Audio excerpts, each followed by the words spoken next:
일본에는 원래 유니콘 기업이 138개 있어야 한다. 최근 세계은행이 국내 총생산과 다른 나라와의 비교를 바탕으로 추산한 일본의 적정 유니콘 기업 숫자입니다. 시장조사 회사 12인사이츠에 따르면 올 2월 현재 일본의 유니콘 기업은 6개로 세계은행의 추산치와 23배 차이가 납니다. 국가별로는 미국이 520개로 1위, 중국과 인도가 167개와 62개로 2위에서 3위입니다. 한국은 12개로 10위입니다. 시장이 효율적으로 작동했다면 일본의 유니콘 수는 인도를 멀찌감치 밀어내고 3위여야 하지만 현실은 경제 규모가 3분의 1인 한국의 절반 수준입니다. 지난해 일본의 스타트업 투자 규모는 7,801억 엔, 약 7조 7,189억 원으로 2019년보다 41% 늘었습니다. 하지만 미국의 2021년 투자액은 3,340억 달러, 약 410조 원으로 일본과 차원이 달랐습니다. 투자 규모가 2019년 이후 2년 만에 2.2배 늘었습니다. 중국과 인도, 유럽 주요국 역시 투자 규모와 증가율이 일본을 크게 웃돌아 경쟁국과 격차가 갈수록 벌어지고 있습니다. 이러한 상황을 보다 못해 일본 최대 경제단체인 K달렌이 직접 나섰습니다.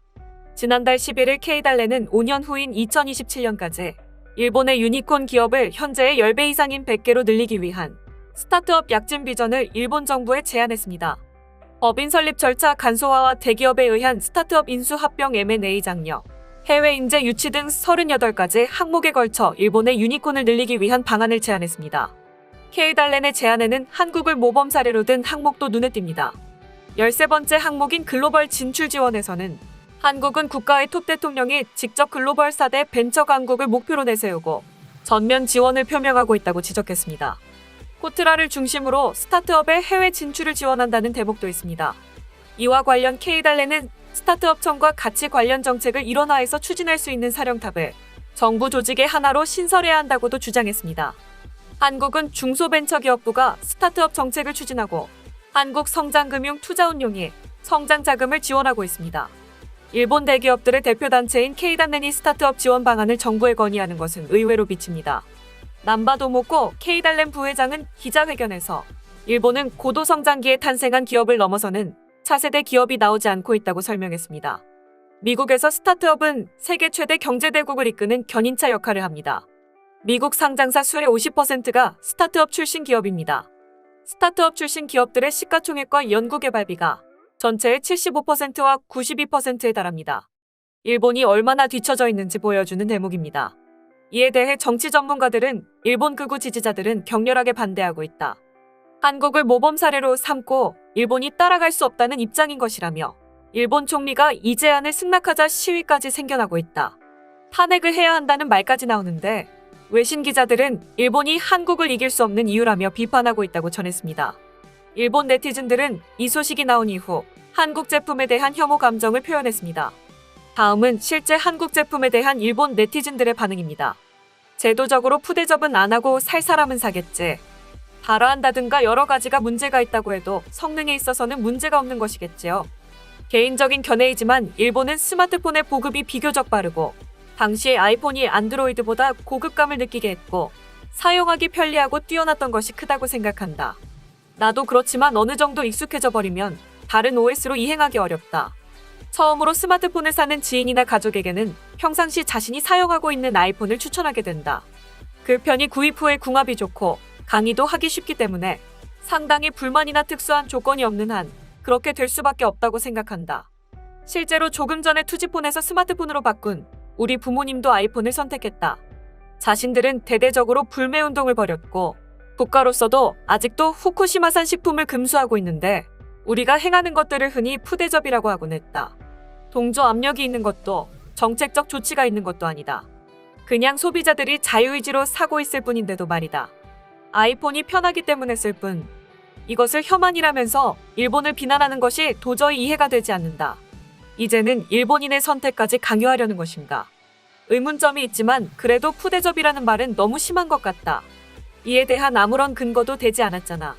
실제로 한국의 공산품에는 아무런 제약이 가해지고 있지 않다. 갤럭시는 일정 수량은 팔리고 있지만 삼성 로고 없이 팔아도 여전히 팔리지 않는 걸 보면 알 수 있다. 굳이 사용하기 편한 걸 억지로 불편함으로 바꿀 필요는 없지.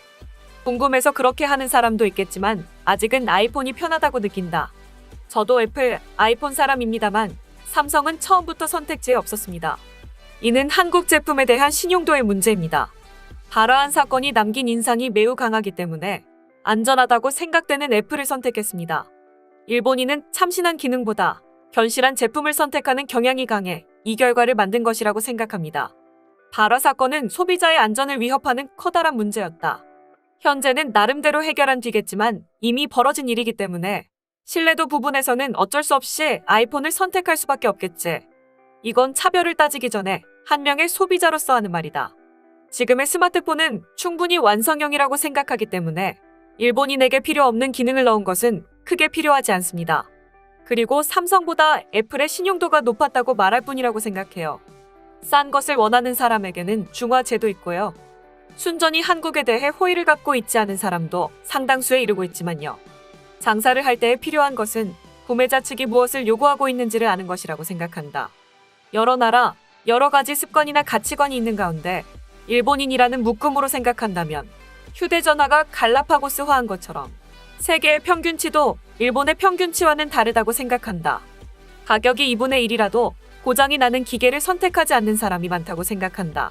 당연히 많은 일본인이 삼성을 선택하고 있다고 생각하지만 평균치로 했을 때에 아이폰을 선택하는 사람이 많을 것이라고 생각한다. 과거의 배터리의 문제 등의 이유로 파악하는 방법이 크게 다르다고 본다. 아니, 별로 푸대접을 하지는 않아. 하지만 소비자 선별이라고 할까? 그저 선택의 자유를 하고 있는 것뿐이라고 생각해. 거기에는 메이커나 제조국의 신뢰도 선택할 때의 열쇠라고 생각한다. 신뢰성이 높은 기업의 제품을 갖고 싶어 하는 것이 당연하잖아. 선택마저 차별이라고 말한다면 정말로 그렇게 느끼게 해줘야겠네.